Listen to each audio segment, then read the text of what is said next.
चलिए रुक करते हैं खबरों की ओर, जहां पर भारत की मेजबानी में आज 8 देशों के राष्ट्रीय सुरक्षा सलाहकारों की अहम बैठक होगी और इस बैठक में अफगानिस्तान के हालात के साथ साथ आतंकवाद को भी सींचने के पाकिस्तान की भूमिका पर मंथन होगा। बैठक के दौरान ही इस दौरान भी आपको बता दें कि कई सारे जो देश हैं उनको लेकर भी राष्ट्रीय सुरक्षा सलाहकार दिल्ली पहुंच रहे हैं और उच्च पदस्थ सूत्रों के मुताबिक ये भी जानकारी सामने आई है कि चिंताओं को लेकर कई बात होगी और सूत्रों के अनुसार ये भी सामने आया है कि बैठक में अफगानिस्तान और उसके आसपास फैले आतंकवाद के नेटवर्क पर गहनता से बातचीत होने जा रही है।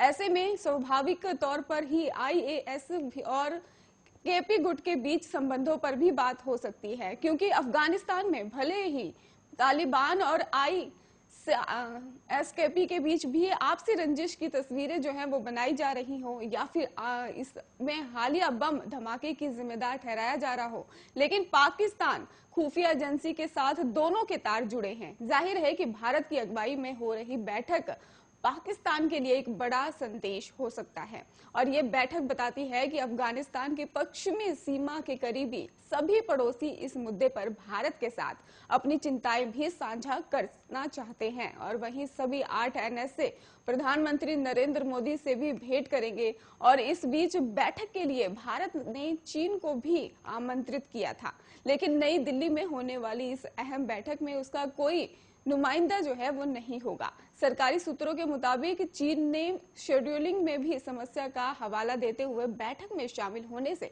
असमर्थता जता दी है। अफगानिस्तान संकट को लेकर भी भारत की अध्यक्षता में हो रही इस बैठक को क्षेत्रीय समीकरणों के लिहाज से महत्वपूर्ण माना जा रहा है और वहीं एनएसए सत्र बैठक में भी असहमियत से बात पड़ रही है और रूस, किर्गिस्तान जैसे देशों के राष्ट्रीय सुरक्षा सलाहकार तो हाल ही में भारत दौरे पर गए थे।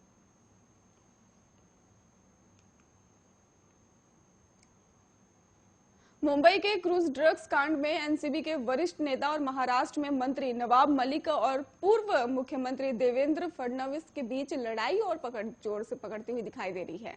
कल बीजेपी नेता ने देवेंद्र फडणवीस ने नवाब मलिक पर अंडरवर्ल्ड से जुड़े होने पर धमाका किया, तो आज नवाब मलिक ने फडणवीस के खिलाफ आरोपों का हाइड्रोजन बम फोड़ने की चेतावनी दे दी है। नवाब मलिक सुबह 10 बजे प्रेस कॉन्फ्रेंस करने वाले हैं। नवाब मलिक ने फडणवीस पर अंडरवर्ल्ड से जुड़े होने के आरोप भी लगाए थे। इसके बाद से ही फडणवीस ने भी मलिक जो है उस पर पलटवार करते हुए आरोप लगाए हैं।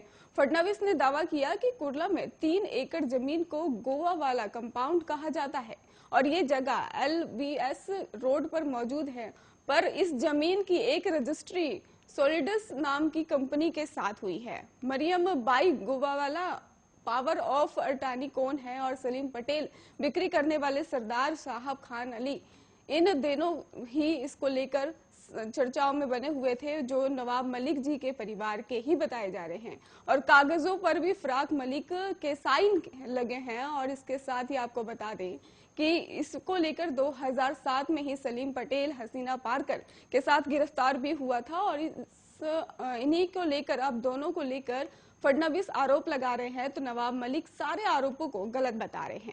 फडणवीस का आरोप है कि नवाब मलिक ने कुर्ला के LPS रोड पर 3 एकड़ जमीन, जिसका मार्केट प्राइस 3.5 करोड़ से ज्यादा था, उसे 25 से 30 लाख में खरीदा, यानी कौड़ियों के मोल ऐसा फर्जी किराएदारी दिखाकर किया गया है। फडणवीस का यह भी आरोप है कि जमीन सस्ती इसलिए दी गई क्योंकि टाडा के भी आरोपियों की जमीन सरकार जब्त कर लेती है।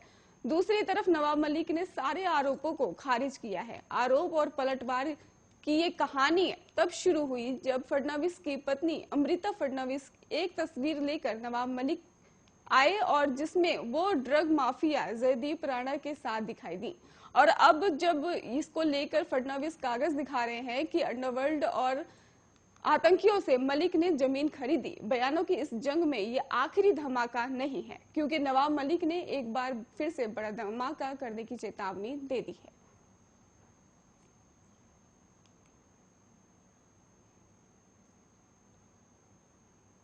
एनसीबी के director zonal director Sameer Wankhede के पिता ज्ञानदेव वानखेड़े और उनकी बहन यास्मीन वानखेड़े मंगलवार को महाराष्ट्र के राज्यपाल भगत सिंह केशोरी से मिलने के लिए पहुंचे। ज्ञानदेव और यास्मीन वानखेड़े के साथ समीर वानखेड़े की पत्नी क्रांति रेडकर भी मौजूद रही। आपको बता दें कि समीर वानखेड़े के परिवार ने राज्यपाल से मिलने का वक्त मांगा था और समीर वानखेड़े को लेकर एनसीपी नेता नवाब मलिक ने भी द्वारा ये बदनामी को लेकर ये मुलाकात हुई है और समीर वानखेड़े का परिवार इससे पहले केंद्रीय मंत्री रामदास अठावले और एससी कमीशन से भी मुलाकात कर चुका है। जानकारी के लिए बता दें कि मुंबई क्रूज ड्रग्स केस में समीर वानखेड़े के परिवार और नवाब मलिक के बीच नोकझोंक जारी है और नवाब मलिक के आरोपों से समीर वानखेड़े का परिवार खफा दिखाई दे रहा है।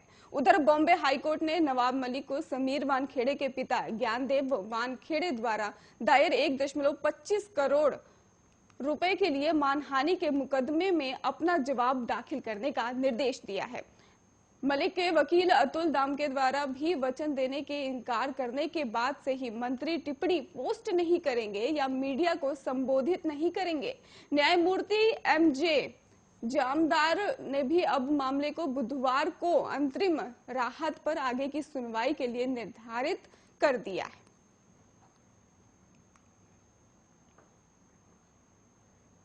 दिल्ली में आने वाले दिनों में पारा तेजी से गिरने वाला है, जिसकी वजह से ठंड बढ़ जाएगी। मौसम विभाग के अनुसार अगले एक हफ्ते में अधिकतम और न्यूनतम तापमान में अधिक गिरावट आएगी और इसके साथ ही आपको बता दें कि तापमान में 2 से 3 डिग्री की गिरावट इसी हफ्ते आ सकती है, जिसकी वजह से लोग पहले से ही ज्यादा ठंड महसूस करेंगे। और मौसम विभाग के अनुसार बुधवार को अधिकतम तापमान 29 डिग्री जबकि न्यूनतम तापमान 13 डिग्री रहने वाले का अनुमान बताया जा रहा है। वहीं बुधवार को हल्का कोहरा रह सकता है और आसमान में बादल भी छाए रहेंगे, जबकि हवा में नरमी रहेगा। स्तर जो है वो भी प्रतिशत में देखा जा सकेगा और इतना ही नहीं, दूसरी हवाएं जो दूसरी तरफ हवाएं हैं वो 10 से 15 किलोमीटर की रफ्तार से चलने की संभावना भी जताई गई है।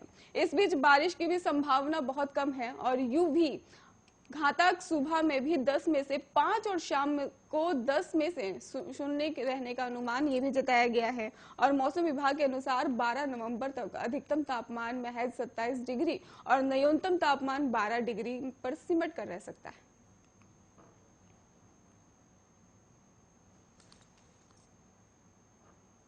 पंजाब की कांग्रेस सरकार के पेट्रोल डीजल की कीमतों में कमी करने के विज्ञापन ने राजस्थान में गहलोत सरकार की दुविधा को बढ़ा दिया है।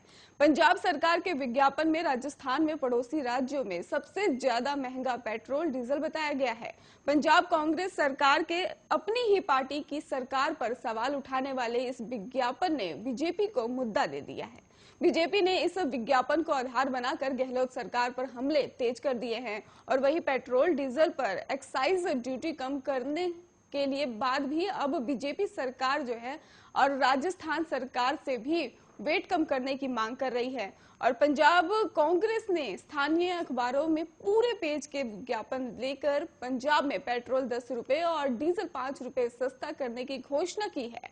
इसमें पड़ोसी राज्य से सबसे सस्ता डीजल पेट्रोल बताया गया है और पंजाब सरकार के विज्ञापन में दिल्ली, हरियाणा, राजस्थान की तुलना करते हुए पेट्रोल डीजल के रेट दिए गए हैं, जिसमें तीनों राज्यों की तुलना में पंजाब में सबसे कम दरें दिखाई गई हैं।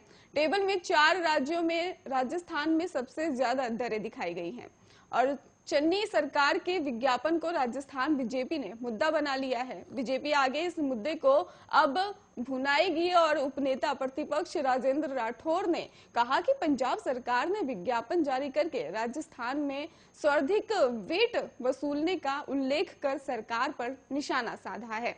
अब तो खुद कांग्रेस की सरकार ही गहलोत सरकार पर महंगा पेट्रोल डीजल बेचने का आरोप लगा रही है।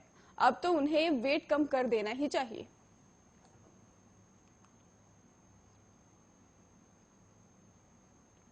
Central bureau of narcotics Singrauli ने ही नीमच में टीम के अधिकारियों के सहयोग से एमडी पाउडर ले जाते हुए मास्टरमाइंड को गिरफ्तार कर लिया है। आरोपी 13 किलो से भी ज्यादा एमडी पाउडर तस्करी के लिए लेकर जा रहा था और इसकी कीमत लगभग 3 करोड़ से भी ज्यादा बताई जा रही है। मध्य प्रदेश और राजस्थान में ये अब तक की सबसे बड़ी खेप पकड़ी गई है। ये कार्रवाई चित्तौड़ जिले के ओछड़ी नौक टोल नाके के पास की बताई जा रही है। ये भी बताया जा रहा है कि ये वही ड्रग है जैसे एनसीबी की रेड में अभिनेता शाहरुख खान के बेटे आर्यन खान के पास से पकड़ा गया था। वहीं पर आपको ये भी जानकारी दे दें कि युवा आयुक्त संजय कुमार के आने के बाद से ही लगातार 30 नशीली दवाओं को लेकर कार्रवाई की जा रही थी और इस बीच में ही एमडी पाउडर के बारे में पता चल गया। और एमपी के अलावा चित्तौड़गढ़ के मंगलवाड़ और डुंगरा क्षेत्र में भी आजकल के युवा इस नशीली दवा का बहुत ज्यादा उपयोग कर रहे हैं।